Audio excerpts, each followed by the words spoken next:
Lecture 3। Page number 1। यह notes घरेलू उपभोग व्यय सर्वेक्षण हाउस होल्ड कंजम्पशन एक्सपेंडिचर सर्वे HCES 2022-23 और 2023-24 के बारे में है, जिसके आंकड़े हाल ही में सांख्यिकी और कार्यक्रम कार्यान्वयन मंत्रालय द्वारा प्रकाशित किए गए हैं। इन आंकड़ों का संग्रह राष्ट्रीय सांख्यिकी कार्यालय NSO द्वारा किया गया है।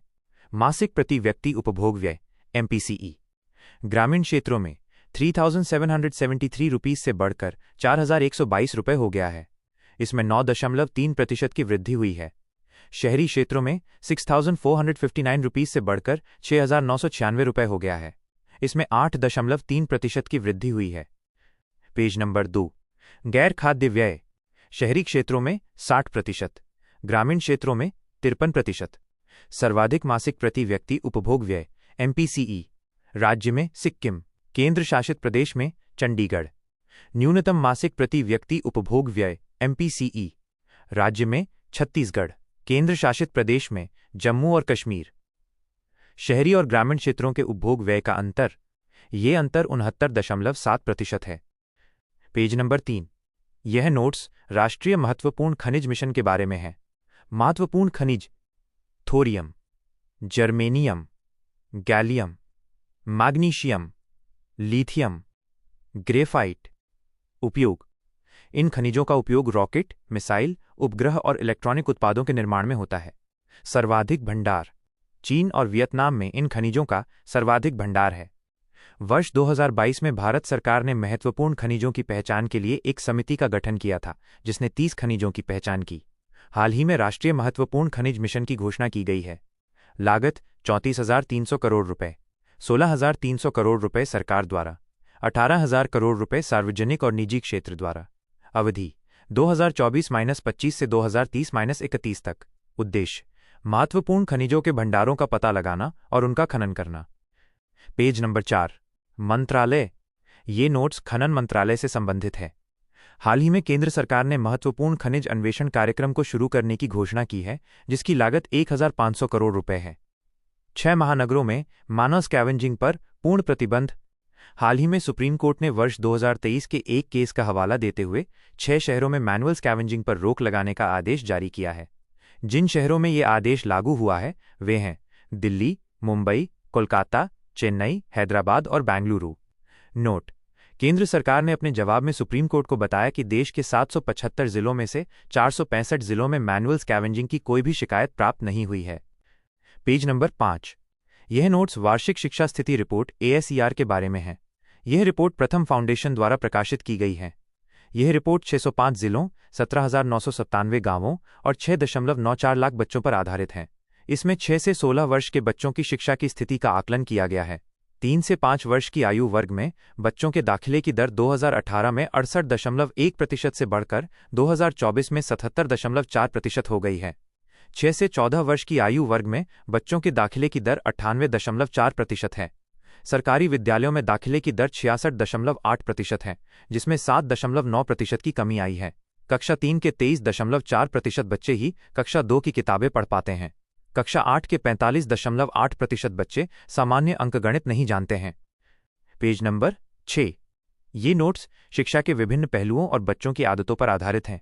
14 से 16 वर्ष की आयु वर्ग में स्कूल छोड़ने की दर 13.1% से घटकर 7.9% हो गई है। लड़कियों के स्कूल छोड़ने की दर 8.1% है। 82.2% बच्चे स्मार्टफोन का उपयोग करते हैं। स्मार्टफोन का 26% उपयोग सोशल मीडिया पर होता है। भारत के स्कूलों में उपलब्ध प्रमुख सुविधाएं इस प्रकार हैं: स्वच्छ छत की व्यवस्था 77.7%, खेल का मैदान 66%, लड़कियों के लिए शौचालय 72%। पेज 7। 1. इसरो का 100वां सफल मिशन।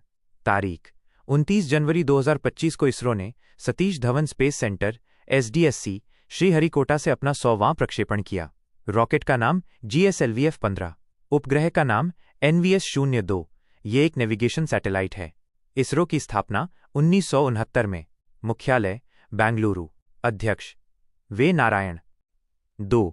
अर्धवार्षिक भुगतान प्रणाली रिपोर्ट 2023। प्रकाशित करने वाला ये रिपोर्ट भारतीय रिजर्व बैंक RBI द्वारा प्रकाशित की गई है। रिपोर्ट के मुख्य बिंदु: UPI का योगदान। UPI का compound annual growth rate CAGR 76% है। क्रेडिट कार्ड का उपयोग। भारत में क्रेडिट कार्ड उपयोग करने वालों की संख्या दोगुनी होकर 10 करोड़ से ज्यादा हो गई है। यूपीआई की शुरुआत वर्ष 2016 में। संचालन एनपीसीआई भारतीय राष्ट्रीय भुगतान निगम द्वारा। पेज 8। 1। Project nexus.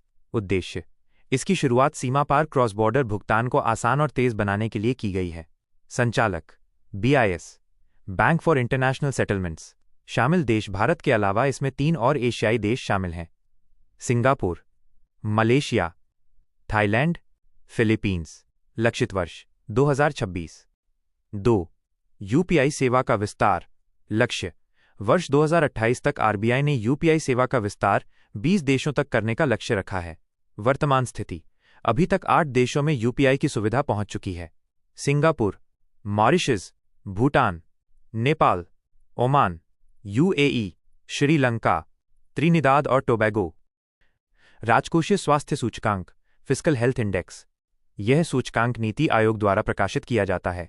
यह रिपोर्ट निम्नलिखित 3 मानदंडों के आधार पर तैयार की जाती है: 1. राजस्व, 2. सार्वजनिक ऋण, 3. अवसंरचना इंफ्रास्ट्रक्चर। राज्यों का प्रदर्शन। श्रेणी 1 स्कोर 50 से अधिक। पहला स्थान ओडिशा, स्कोर 67.8। दूसरा स्थान छत्तीसगढ़, स्कोर 55.2। तीसरा स्थान गोवा, फ्रंट रनर, स्कोर 40 से 50 के बीच। महाराष्ट्र, उत्तर प्रदेश, यूपी, तेलंगाना। अन्य श्रेणियां परफॉर्मर, स्कोर 25 से 40। तमिलनाडु, राजस्थान, बिहार, समग्र रैंक 13, स्कोर 27.3। आकांक्षी स्कोर 25 से कम। केरल, पश्चिम बंगाल, आंध्र प्रदेश, पंजाब सबसे खराब समग्र प्रदर्शन, रैंक 18।